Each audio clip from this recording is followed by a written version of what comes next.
Merci, merci beaucoup. Vous parlez de l'après-guerre. J'espère qu'on est vraiment dans l'après-guerre et que la guerre est maintenant derrière nous, puisque ce n'est vraiment pas une bonne chose de se retrouver encore dans une situation de guerre. Oui, hier j'ai visité, justement, c'était parmi les choses qui me préoccupaient, l'hôpital Charité maternelle. Comme je l'ai dit, j'ai vu des impacts de deux bombes quand on voit le tout de la toiture jusqu'en bas, ça traverse le plafond. Il y a une chambre. Heureusement que ce bâtiment-là, c'est un bâtiment, un nouveau bâtiment que je devais inaugurer d'ailleurs en revenant de l'Europe. Maintenant, ce jour-ci, il y a une chambre qui a été complètement démolie par la guerre. Donc, il faut attendre encore avant l'inauguration. Il faut reprendre les travaux dans cette chambre. Mais dans le service de néonatologie, il y a justement la bombe. Ce que j'ai retrouvé chez les mamans qui sont là, c'est le traumatisme. Ils sont traumatisés. Dieu merci, il n'y a pas eu beaucoup d'enfants qui sont morts. Mais on voit les mamans et les enfants qui sont là, puisque le service est toujours ouvert et il continue à fonctionner. C'est surtout le traumatisme des mamans qui sont là, on le voit vraiment, elles se demandent mais qu'est-ce qui nous est arrivé et pourquoi cela est arrivé. Alors d'où venaient ces bombes, puisqu'il y a des gens qui demandent qui, on ne sait pas. Pendant la guerre, c'est difficile de savoir d'où sont venues les bombes. Mais en tout cas, il y en a deux qui sont tombées et j'ai vu ça. Alors l'hôpital a plutôt des problèmes avec le courant, puisque comme vous savez, il faut remettre le courant, il faut l'eau pour l'hôpital. Et l'hôpital essaie aussi de servir la population qui, pour le moment, il y a un problème économique dans la ville de Goma.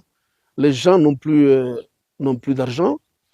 Vous savez que la guerre est arrivée à la fin du mois de janvier, quand les services devaient payer le personnel, ce qui n'a pas été fait, et les banques sont fermées. Donc on sent déjà dans la ville une crise économique, ce qui a la rareté de la circulation de monnaie dans la ville. C'était un sérieux problème pour les parents, pour se procurer à manger. Et pour ce qui concerne l'approvisionnement en nourriture, Dieu merci, les routes maintenant sont ouvertes, les routes de Minova, de, de, de Massissi, de Rutshuru, mais les gens n'ont pas le moyen pour se procurer à manger. C'est un sérieux problème qui se pose actuellement pour la population. Oui, pour le moment, au niveau de l'Église catholique, nous sommes au stade de faire le bilan.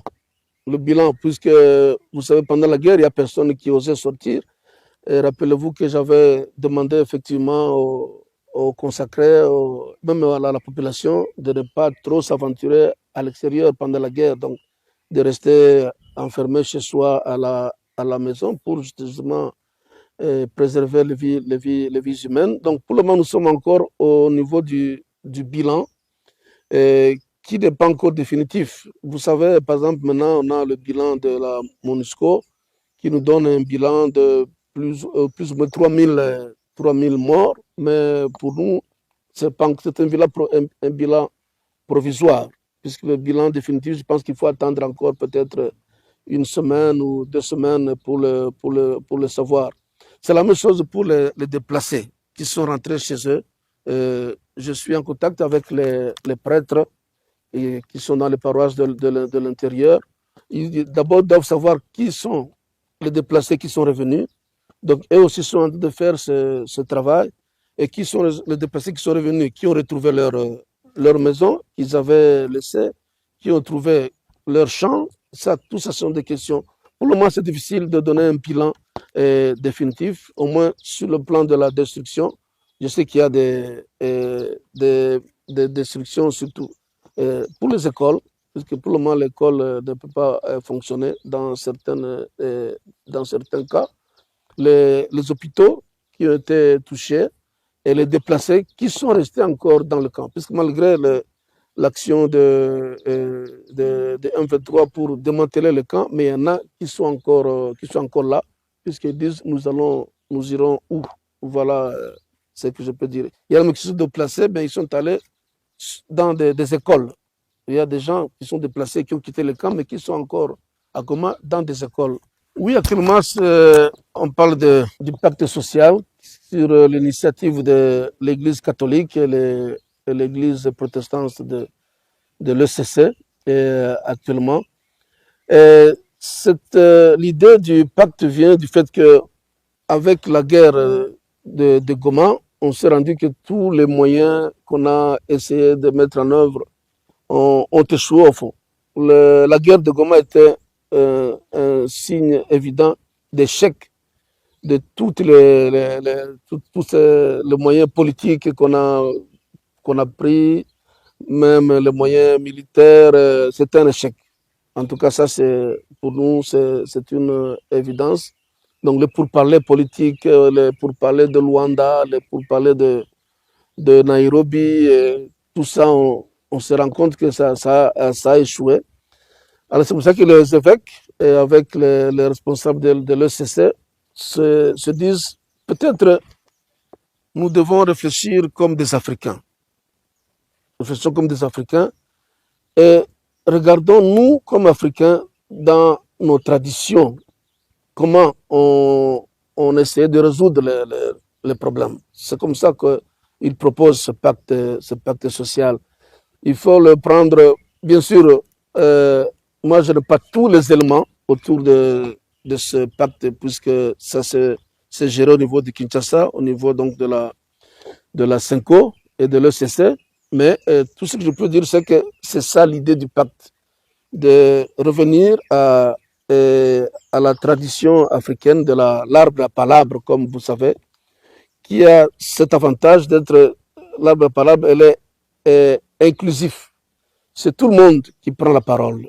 Et ça, c'est très important. Même ceux qui ont pris les armes, ils ont aussi le droit de prendre la parole, d'être écoutés. Donc, c'est un dialogue que propose l'Église catholique et le CC, un dialogue inclusif, de tous, où personne n'est exclu, où tout le monde a droit de parler, et qu'on l'écoute, on s'écoute mutuellement. C'est un lieu d'écoute, et de cette écoute pourra peut-être sortir un moyen pour ramener la paix. En fait, le souci de l'Église, le CC, c'est ça, c'est ramener la paix, et la paix durable, la paix définitive. Alors, voilà ce que je peux vous dire par rapport à ce pacte social.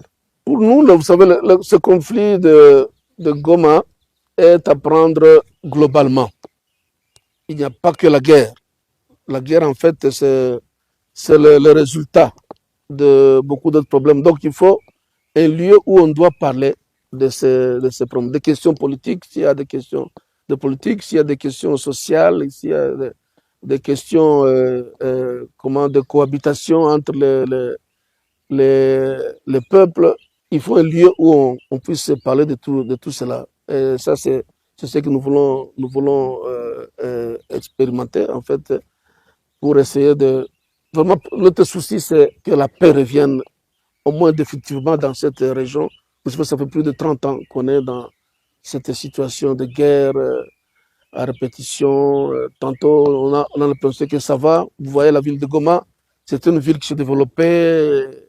Les gens avaient vraiment pris à cœur de pouvoir développer leur ville. Et maintenant, on doit de nouveau recommencer à zéro.